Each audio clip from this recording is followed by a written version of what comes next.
Hello guys, आज हम chapter 2 शुरू करने वाले हैं। ठीक है, इसका नाम है माइक्रो ऑर्गेनिज्म फ्रेंड एंड फो। इसका मतलब क्या है? माइक्रो ऑर्गेनिज्म का मतलब क्या है?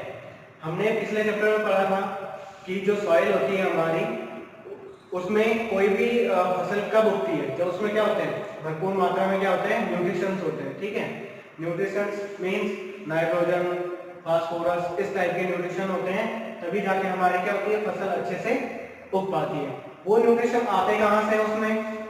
जब हम मैन्योर करते हैं, फर्टिलाइजिंग करते हैं, ये सब चीजें हम क्यों करते हैं?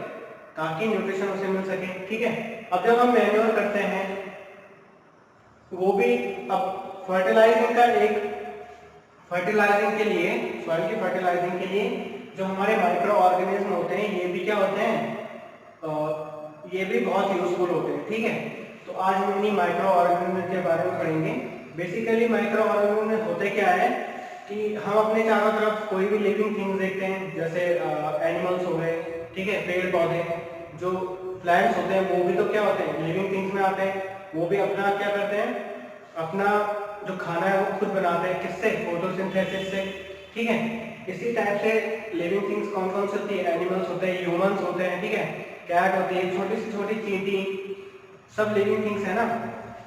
तो इसी टाइप से कुछ ऐसे लिविंग थिंग्स भी होते हैं जो क्या होते हैं, हम अपनी नेकेड आईज से नहीं देख सकते। मतलब इस तरह से जैसे हम देख रहे हैं हर एक चीज को, इस तरह से हम नहीं देख सकते। उन्हें देखने के लिए हमें क्या होता है, माइक्रोस्कोप की जरूरत पड़ती है। ठीक है, तो उन्हीं को क्या कहते हैं, माइक्रो ऑर्गेनिज्म कहते हैं।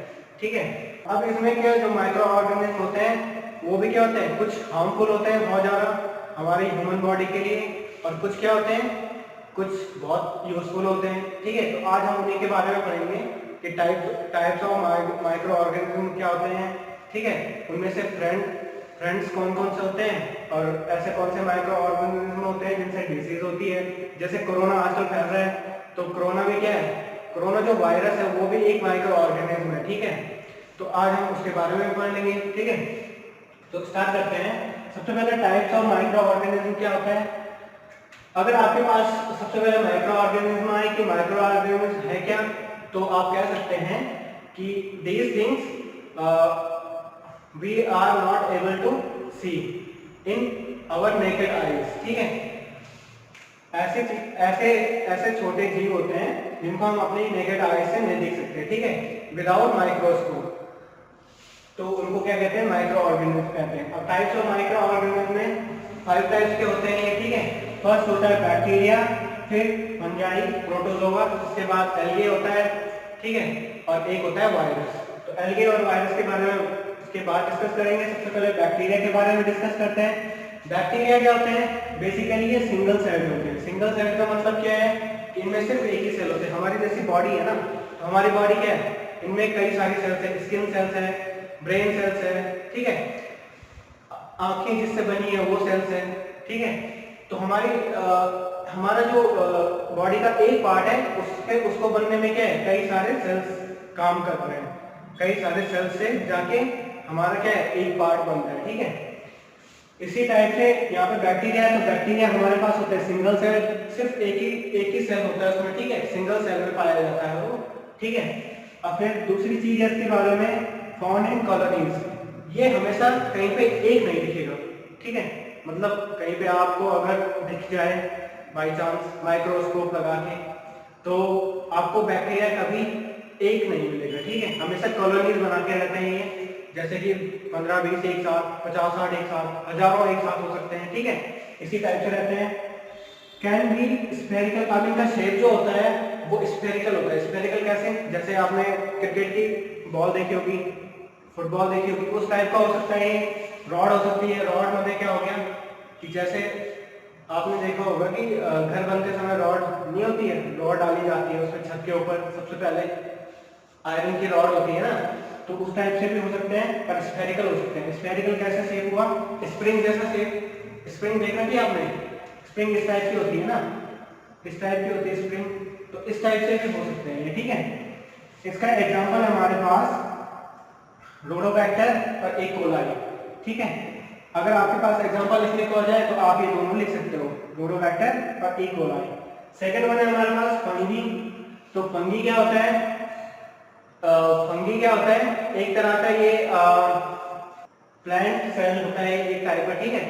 तो इसमें क्या होता है, फंगी में एक्चुअल में क्या होता है, क्लोरोफिल अब्सेंट होता है। क्लोरोफिल अब्सेंट होगा, अब हमेशा जो हमारे प्लांट्स होते हैं वो जो फोटोसिंथेसिस करते हैं ना खाना बनाने के लिए, उसमें क्लोरोफिल बहुत ज्यादा इंपॉर्टेंट होता है, ठीक है। तो अगर इसमें क्लोरोफिल ही नहीं है तो ये क्या होगा, खाना नहीं बना पाएगा अपना। इसका मतलब ये क्या है, दूसरों पे डिपेंड है, ठीक है। ये क्या है, हेटरोट्रॉपिक है। हेटरोट्रॉपिक का मतलब यही होता है, ठीक है, दूसरों पे डिपेंड है, ये अपना खाना खुद नहीं बना सकता, क्योंकि इसमें क्लोरोफिल की क्या होती है, अब्सेंस होती है। क्लोरोफिल क्या होता है, सूर्य सनलाइट से एनर्जी लेके, और जो सनलाइट से एनर्जी लेके फोटोसिंथेसिस करता है, ठीक है। इसके बाद है सैप्रोफाइटिक में क्या होता है कि ये डेड और जो मरे हुए जीव जंतु होते हैं ना उनको खाता है, ठीक है। और पैरासाइट में क्या होता है, होस्ट में रहता है ये, ठीक है। होस्ट का मतलब जो किसी और पे डिपेंड करता है। पैरासाइट का मतलब होता है दूसरे पे डिपेंडेंट, ठीक है। इसके एग्जांपल हमारे पास यीस्ट एंड मशरूम, ठीक है। एक और होता है मोल्ड होता है। मोल्ड क्या होता है, आपने देखा होगा कि जब ब्रेड आपने देखी होगी तो 2-3 दिन तक अगर ब्रेड को रखते तो उसके ऊपर एक लेयर जम जाती है, उसको बोलते हैं मोल्ड, ठीक है। वो भी एक फंगी है एक तरह से। थर्ड है हमारे पास प्रोटोजोआ। प्रोटोजोआ क्या होता है, हेटरोट्रॉपिक होता है। हेटरोट्रॉपिक मतलब वही दूसरे पे डिपेंडेंट, खाने के लिए, अपने खाने के लिए क्या होता है, दूसरे पे डिपेंडेंट होता है, ठीक है। इसमें सेकंड थिंग है, ये क्या होता है, मोस्टली एक्वेटिक होते हैं। एक्वेटिक का मतलब क्या होता है कि अपने आप के लिए रहने के लिए पानी में पाए जाते हैं ज्यादातर, ठीक है, पानी में पाए जाते हैं ये ज्यादातर। और इसके एग्जांपल है अमीबा एंड पैरामीशियम।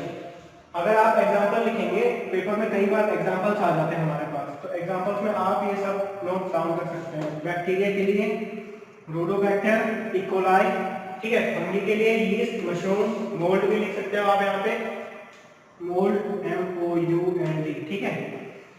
प्रोटोजोआ के लिए अमीबा और पैरामीशियम, ठीक है। दो एग्जांपल काफी होते हैं, ठीक है। इसके बाद हम इनके लास्ट 2 जो बचे हैं हमारे पास, एल्गी एंड वायरस के बारे में पढ़ते हैं, ठीक है। इसके बाद हमारे पास नेक्स्ट 2 एल्गी एंड वायरस, ठीक है। तो एल्गी क्या होता है, कॉलोनीज में रहते हैं ये। कॉलोनीज मतलब एक नहीं मिलेगा आपको कभी एल्गी, ठीक है। कॉलोनीज में रहेंगे, बहुत सारे एल्गीज एक साथ रहेंगे, ठीक है। और फिलामेंटस, फिलामेंटस का मतलब क्या होता है, या तो आपके पास कॉलोनीज में रहेंगे, कॉलोनीज में मतलब इस तरीके के रहेंगे अंदर काफी सारे एक साथ, ठीक है। और फिलामेंटस का मतलब होता है, आपने वो वाला बल्ब देखा, फिलामेंट वाला बल्ब होता है, एक येलो कलर का आता था पहले, अब तो खैर LED बल्ब हो चुके हैं। उनके अंदर एक फिलामेंट होती थी वायर की, जो जलता था, ठीक है। तो इस तरीके की शेप रहती है वो, अगर आप देखना चाहें तो इस तरीके की शेप में रहता है वो,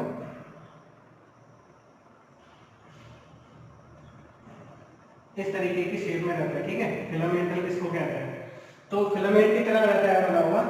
तो इनमें से जो स्पाइरो वगैरह है वो तो फिलामेंटल होता है, ठीक है। बोलवॉक्स है, ये एग्जांपल इसके, ये भी ये कॉलोनीज में रहते हैं।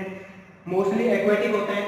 एक्वेटिक एल्गी आपने देखा भी होगा कि कहीं पे आप ऐसे पानी में जाते हो जहाँ पे ग्रीन ग्रीन सा रहता है, पूरा पानी के ऊपर लेयर रहती है ग्रीन ग्रीन से, उसको हम एल्गी कहते हैं, ठीक है। इसके बाद हमारे पास लास्ट 1 वायरस है, ठीक है। तो वायरस ज्यादातर क्या होते हैं, हार्मफुल ही होते हैं। बहुत कम वायरस ऐसे होते हैं जिनसे जो थोड़ा क्या होते हैं, यूजफुल होते हैं हमारे लिए, बट ज्यादातर क्या होते हैं, तो ज्यादातर वायरस क्या होते हैं हमारे लिए हार्मफुल ही होते हैं, ठीक है। तो वायरस क्या होते हैं, basically lying on the border line और border line of living and non living, ठीक है। इसका मतलब क्या है, इसका मतलब क्या है कि लिविंग और नॉन लिविंग, अगर ये किसी लिविंग थिंग से बाहर है, ये वायरस जो होते हैं, जैसे हम लिविंग थिंग से बॉडी हमारी, ठीक है, अगर ये हमसे बाहर है तो इसका मतलब वो क्या है, डेड है, ऑलमोस्ट डेड है, ठीक है।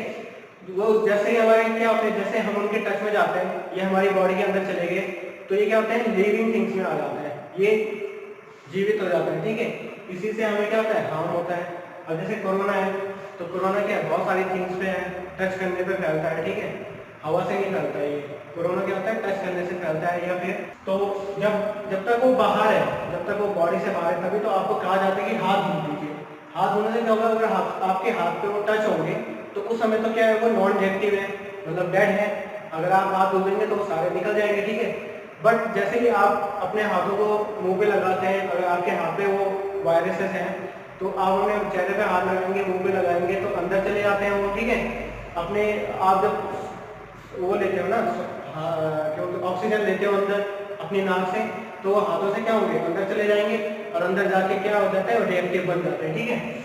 तो यहाँ पे कुछ वायरस है, इन्फ्लुएंजा है, इन्फ्लुएंजा वायरस होता है, चिकन पॉक्स होता है, कोविड-19 आजकल तो कोरोना चल रहा है, ठीक है, ये भी क्या है, एक वायरस है, ठीक है। तो ये थे टाइप्स ऑफ माइक्रो ऑर्गेनिज्म। इसके बाद नेक्स्ट टॉपिक स्टार्ट करते हैं।